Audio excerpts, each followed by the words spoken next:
ეს შემთხვევა, რომელზეც ახლა გიამბობთ, შემზარავია, თუმცა ამავე დროს უზარმაზარი მნიშვნელობა აქვს მედიცინის ისტორიაში და არა მხოლოდ პატარა ბიჭის, დევიდ ფილიპ ვეტერის ტრაგიკული ბედის გამო. არამედ ეთიკური პრობლემების მთელი ჯაჭვის გამოც, რომელზეც ამ დრომდე არ არსებობს ცალსახა პასუხი.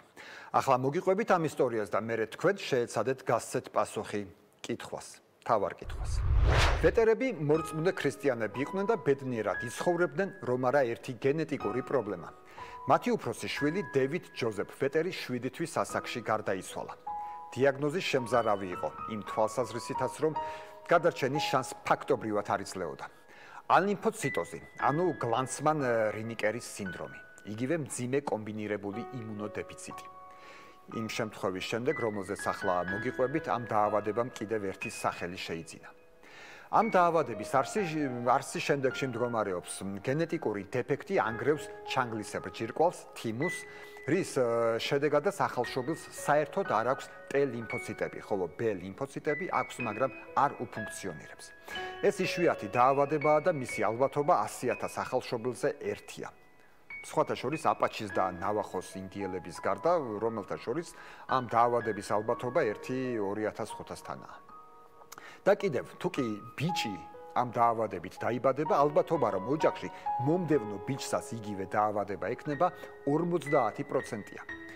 ახალშობილის გადარჩენის ერთადერთ შანსად კი ძვლის ტვინის გადანერგა ითვლება.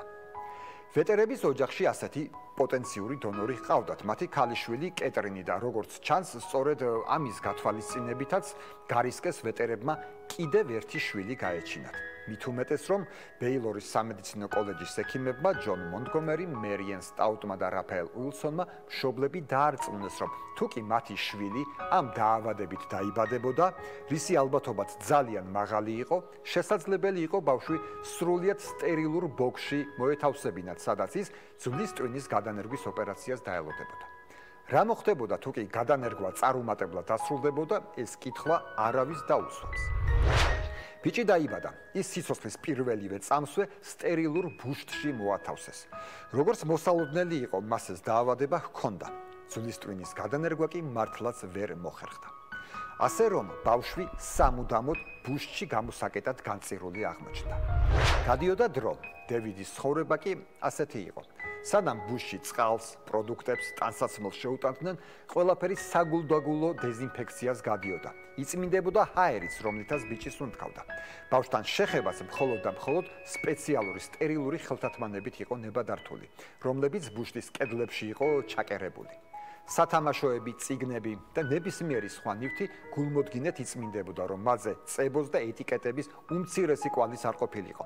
შემდეგ ამ ნივთებს სპეციალურ კამერაში ათავსებდნენ, რომელიც ეთილენის ზეჟანგით იყო სავსე.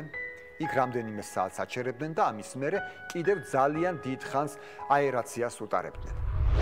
რა გასაკვირია, რომ დევიდი ასეთ პირობებში ფსიქიკურად გაუსწონასწორებელი ბავშვი იყო. იოლად ხიზიანდებოდა და დეპრესიული იყო. ის ძალიან პატარა ასაკში მიხვდა, როგორი ცხოვრებას ელოდა და რით განსხვავდებოდა დანარჩენი ადამიანებისგან. 4 წლის ასაკში დევიდმა ბუშტის შემთხვევით დარჩენილი ბასრის საგნით გახვრიტა. უფროსები იძულებულები გახდნენ ბიჭისთვის მუქ ფერებში აეხსნათ, რა იყო მიკრობები და რა საფრთხეს უქმნიდნენ ეს მიკრობები მის სიცოცხლეს. ამის შემდეგ დევიდს კიდევ ერთი ფობია დაეწყო, მიკრობების პანიკური შიში. საინტერესოა, რომ მთელი ამ პროცესის ეთიკურ მხარეზე ექიმები მხოლოდ ერთხელ დაფიქრდნენ, როდესაც კონსილიუმზე ექიმა მონტგომერიმ განაცხადა, რომ საშუალება თუ მიეცემოდა ანალოგიურ ექსპერიმენტს კიდევ ერთხელ სხვა ბავშვზეც ჩაატარებდა. და როდესაც მას კითხეს დიდხანს აპირებდა მსგავს პროექტებზე მუშაობას, მან უპასუხა, იქამდე სანამ არ გადავწყვეტ, რომ აქედან მთელი ინფორმაცია უკვე მიღებული მაქვს და ახალს ვეღარაფერს გავიგებ. ამის მერე ეთიკურ საკითხებზე კონსილიუმს აღარასდროს უმსჯელია. როდესაც დევიდი 6 წლის გახდა, მასზე ექსპერიმენტის ჩატარება NASA სპეციალისტებმა გადაწყვიტეს და ბიჭს სასეირნო სკაფანდრი დაუმზადეს. ეს თითქოს ბიჭისთვის შვება უნდა ყოფილიყო. მაგრამ დევიდს თავისი ფობიის გამო დიდხანს ეშინოდა ბუშტიდან გამოსვლა და სკაფანდრის ჩაცმა. ვერ იშორებდა ფიქს, რომ სკაფანდრი მიკრობებით იყო სავსე. და კიდევ 6 წლამდე დევიდი ხომ ცხოვრობდა ბუშტში, რომელიც ერთ ოთახში იყო მოთავსებული. ანუ მას საერთოდ არ ჰქონდა წარმოდგენა რა ხდებოდა იმ ერთი ოთახის მიღმა. მას საერთოდ არ ჰქონდა წარმოდგენა უამრავ ნივთზე, რაც ჩვენ ყოველდღიურ ცხოვრებაში მუდმივად გვხდება და აღარც ვაქცევთ ყურადღებას. მოკლედ 6 წლის ასაკში დევიდმა პირველად გადადგა 6 ნაბიჯზე მეტი ერთი მიმართულებით.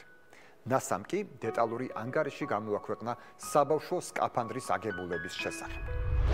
დადგა 80-იანი წლებიც. ამერიკის მთავრობაში ვიღაცაები დაინტერესდნენ ექსპერიმენტით, რომელშიც იმ დროისთვის უკვე თითქმის $1,500,000 იყო დახარჯული. დაავადების დამარცხების იმედი არ ჩანდა. და ამავე დროს დევიდიც სულ უფრო და უფრო არაკონტროლირებადი ხდებოდა. მაგრამ რა უნდა ეკნათ? ერთი მხრივ ინტერესდებოდნენ ფინანსური საკითხებით, მაგრამ მეორე მხრივ საქმე უიმედო, მაგრამ მაინც ცოცხალ ბავშვს ეხებოდა. დევიდთან ახალი ექიმები მიიყვანეს, რომლებმაც ასეთი იდეა წამოაყენეს ბიჭი ანტიბიოტიკებით და გამაგლობულინით დაეჭყიპათ. ეს პრინციპში სიკვდილს ნიშნავდა და მშობლებისგანაც კატეგორიული უარი მიიღეს. ამის მერე მთელი 3 წლის განმავლობაში მიდიოდა მუშაობა იმაზე, რომ კიდევ ეცადათ ძვლის ტვინის გადანერგვა. დონორი ისევ დევიდის და უნდა ყოფილიყო. ოპერაცია ჩატარდა. სხვათა შორის დევიდის კატეგორიული წინააღმდეგობის მიუხედავად მთელი ოპერაცია კინოფირზე გადაიღეს. შემდეგ კი აღმოჩნდა, რომ ოპერაცია სასიკვდილო განაჩენი იყო. დევიდის დის ძვლის ტვინში ეპშტეინ-ბარის ვირუსი აღმოჩნდა, რომელიც როგორც უკვე მოგვიანებით გაირკვა, მონონუკლეოზს იწვევდა. კი ეს ვირუსი თითქმის ყველას გვაქვს ორგანიზმში, მაგრამ ჩვენი იმუნური სისტემა მას საიმედოდ თრგუნავს. მონონუკლეოზის განვითარების შემდეგ, როცა ყველა იმედი გადაიწურა, დევიდი ბუშტიდან გამოიყვანეს.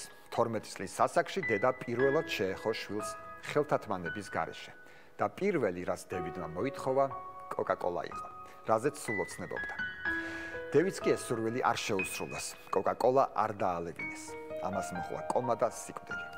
ავადმყოფობამ კი კიდევ ერთი სახელი უკვე დევიდის საპატივცემულოდ შეიძინა. დევიდის საფლავს ასეთი ეპითაფია ახლავს. ის მაინც ვერ შეწევდა სამყაროს, მაგრამ სამყარო შეძრული იყო მისით.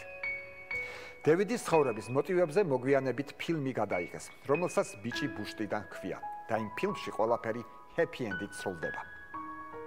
და ახლა, როცა ისტორია უკვე მოგიყევით, თქვენგან მაინტერესებს პასუხი. აქვს თუ არა ამ შემთხვევას ეთიკური გადაწყვეტა? რა იყო უკეთესი? ეგების რომ დევიდი საერთოდ არ დაბადებულიყო.